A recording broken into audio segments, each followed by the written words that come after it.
Саламатсыздарбы? Ушул 3-чү пункт эмне киргизип атасыздар? Менде бир мындай шек болуп атат да.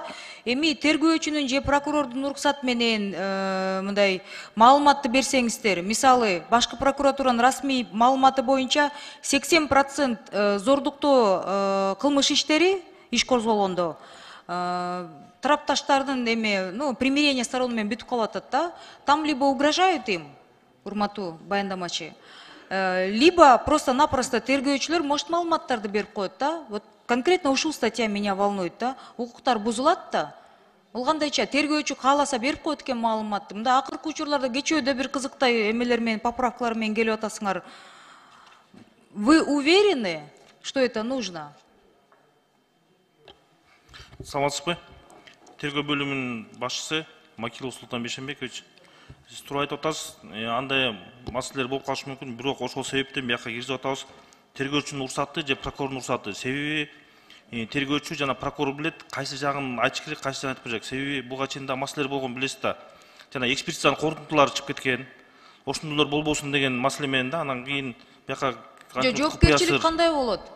Маалымат чыгып кетсе. Чыгып кетсе биз ошолорго Ансы эле 80% кылмыш иштери гендердик зомбулук, зордук зомбулукка, в особенности изнасилование статья боюнча. Биз как раз ошол боюнча жазасын алат. Кандай тартипке тартылды? Акыркы 30 жылда канча тергөөчү тартипке тартылды, айтып бергилечи? За распространение информации. Канчасы тартылды? Бирөөсү да тартылган эмес. Өзүңөр деле маалыматтар боюнча. Тартиптик жазага тартылат. Бул дисциплинардык устав менен. Жок, сиз айтсаңыз, акыркы 30 жылда канча тергөөчү ошол маалыматты чыгарып жиберген деп канчосу жазага тартылды? Бергилечи ошол маалымат мына расмий түрдө. Сизге расмий түрдө кагаз түрүндө жөнөтөбүз. Ар бир факт боюнча кайсы тергөөчү кайсы немеге тартылгандыгы. Ошондой окуя болуп кетсе, бул резонанстуу болмок да. Бирөөсү да жоопко тартылган эмес да. С разрешения деген сөзү, бул уруксат дегенде бул бизде пресс-борбор бар. Пресс-борборго тергөөчү же прокурордун уруксаты менен дегенде кайсы маалыматка, кайсы жагы менен ошого кандай маалыматты бергенге ошол жагын эле жазып атасыздар, бергич ошол уруксат менен. Мен сиздин позицияңарды түшүнүп атам, бирок сиз деген ар бир тергөөчүгө жооп бере албайсыздар да. Ушул субъективдүү болуп калат деп маалымат чыгып кетсе, коопсуздук кандай болот? Жоопкерчиликке 30 жылда бир да тергөөчү тартылган эмес экен, маалымат чыгарып жибердиң деп. Аягында шантаж менен иштер бүтүп калат, примирение сторон от безысходности происходит в случаях изнасилования. От безысходности до суда 80% дел не доходит. Кепилдик бере аласыздарбы? Мы их всех защитим, свидетелей деп, потерпевших защитим деп. Бере аласыздарбы? Бирде тергөөчү маалымат сыртка чыгарбайт дейт.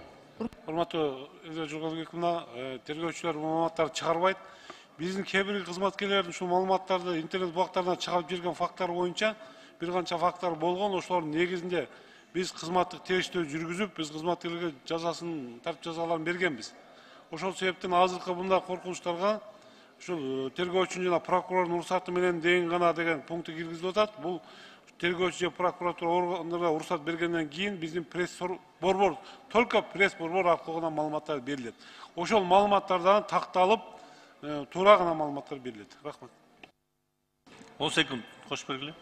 Урматтуу жетекчилер, мага деген азыр мына расмий түрдө беребиз деп атасыздар, канча тергөөчү кандай маалымат чыгарып кетип, кандай жоопкерчиликке тартылган мага расмий түрдө берип коелачы. Ошол статистиканы мен да кийин мыйзам чыгарганда ошону официально колдонгондой болоюн. Макул, түшүнүктүү беребиз маалымат.